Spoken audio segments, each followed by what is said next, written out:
Buen día, mi nombre es Kimberly Méndez González, soy alumna del Colegio de Investigación Educativa de Nayarit. Actualmente me encuentro en el curso Bases Neuropsicológicas y el Proceso Educativo. Este curso da la pauta para hablar acerca de cómo es que aprenden nuestros alumnos. Vamos a partir del cerebro.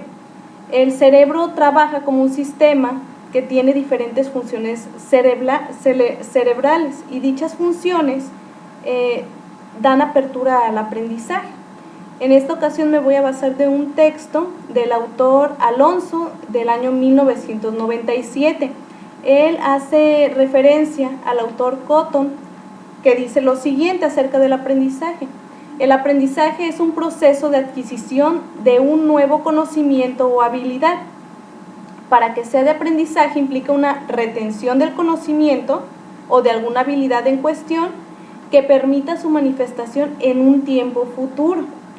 Entonces, es ahí donde observamos que el trabajo en las aulas, sobre todo en educación básica,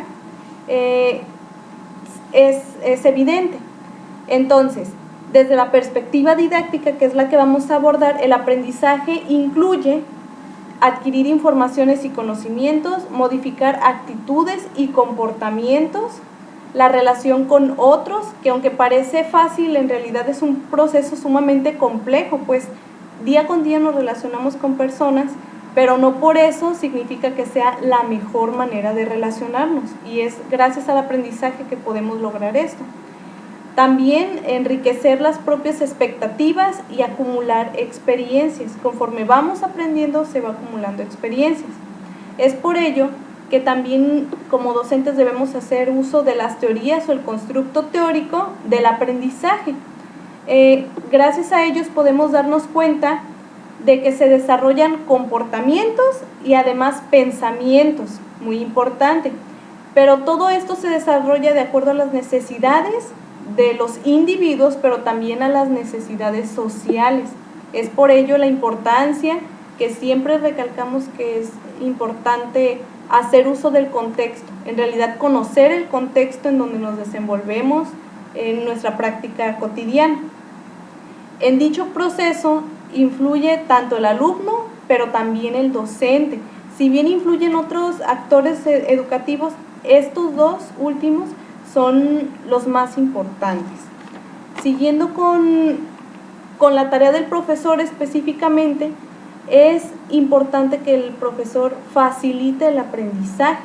Si el profesor se da cuenta que el alumno no llegó a ningún aprendizaje o se quedó en el mismo nivel en el que estaba, significa que ahí hace falta compromiso, ¿verdad?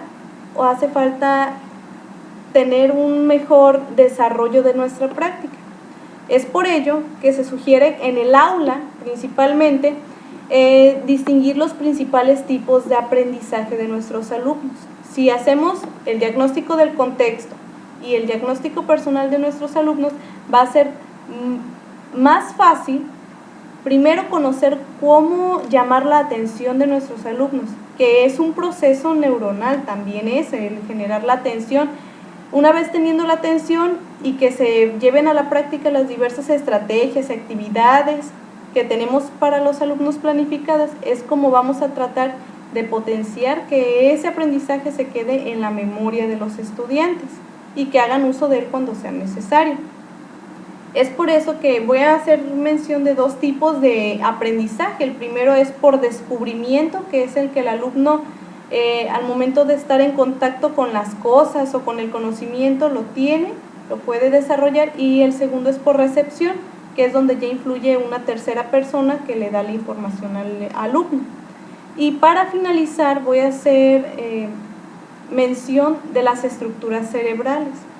Dichas estructuras cerebrales se pueden dar por medio de la neuropsicología, que estudia los efectos de una lesión, daño, funcionamiento anómalo de las estructuras del sistema nervioso central, que causa sobre los efectos cognitivos, pero no solo van a ser de los efectos cognitivos, van a ser de los psicológicos, de los emocionales y de comportamiento.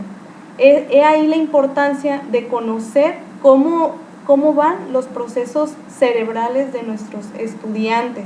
Claro, desde nuestra función docente, desde nuestras habilidades, desde nuestras competencias. Pero si tenemos atención en eso, vamos a hacer que se eleve lo que nuestros estudiantes están aprendiendo y llegar a los propósitos que nos solicitan en el sistema educativo mexicano. Gracias. Hola, ¿qué tal? Mi nombre es Mónica Jazmín Flores Hernández. Soy alumna del Colegio de Investigación Educativa del Doctorado en Formación Didáctica y actualmente estoy cursando el curso Bases Neuropsicológicas y el Proceso Educativo. Y bueno, pues a continuación les voy a hablar acerca de dos procesos tan importantes en el aprendizaje como son la percepción y la atención.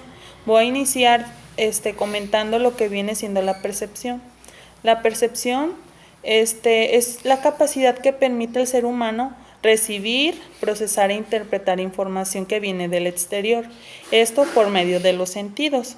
La información que se recibe pueden ser imágenes, sensaciones o impresiones del mundo exterior, la cual primeramente se capta, enseguida se procesa y finalmente pues se interpreta. Lo que es la percepción y la atención son dos procesos cognitivos fundamentales y muy importantes a través de los cuales adquirimos información necesaria para el aprendizaje. Por tal motivo, cualquier fallo en alguno de estos dos procesos pues puede ser vital y puede incidir de manera negativa en el aprendizaje de nuestros alumnos. La percepción que cada persona tiene de una determinada situación puede variar conforme a sus experiencias, así como por factores biológicos.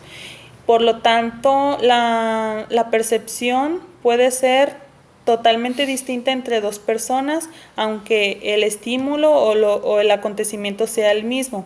Cada una de ellas tiene una percepción muy distinta. Hay algunas pautas para detectar dificultades en nuestros alumnos cuando hay fallas en la percepción visual. A continuación pues mencionaré algunas de estas pautas que nos permiten a nosotros como docentes identificar alguna anomalía y poder actuar para que no repercute en el aprendizaje de nuestros alumnos. Una de ellas es la tendencia a inclinar la cabeza, dificultades en la focalización cerca, lejos o señalar con el dedo. Se pierden al leer o copiar.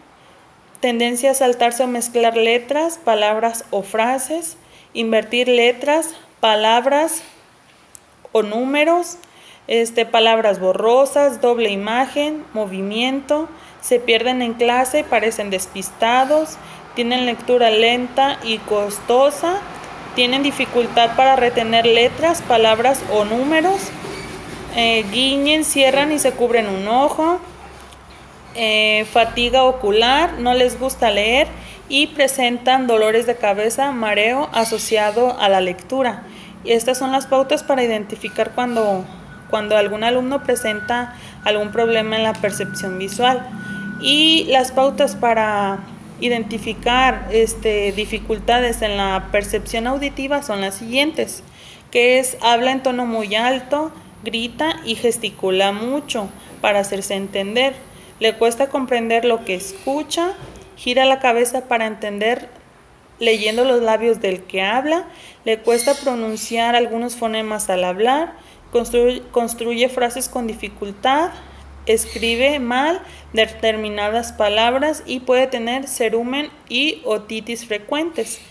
Y pues yo creo que esto es muy importante, ¿no? Para poder detectar algún problema en la percepción visual o auditiva de nuestros alumnos. Ahora lo que es la atención, pues la atención también es algo muy importante en el proceso de enseñanza-aprendizaje. La atención es la capacidad para observar lo que nos interesa y dejar de ver lo que no queremos. También se define como un proceso a través del cual dirigimos nuestros recursos mentales sobre algún aspecto del medio. Es un estado de observación y de alerta que nos permite tomar conciencia de lo que sucede en nuestro entorno. Esta viene siendo pues la definición de atención. En la atención influyen tanto factores externos como internos.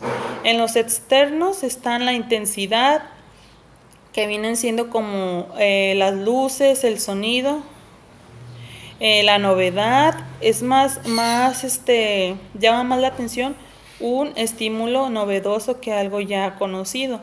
La posición, el movimiento y la repetición de los estímulos. Estos vienen siendo los factores externos.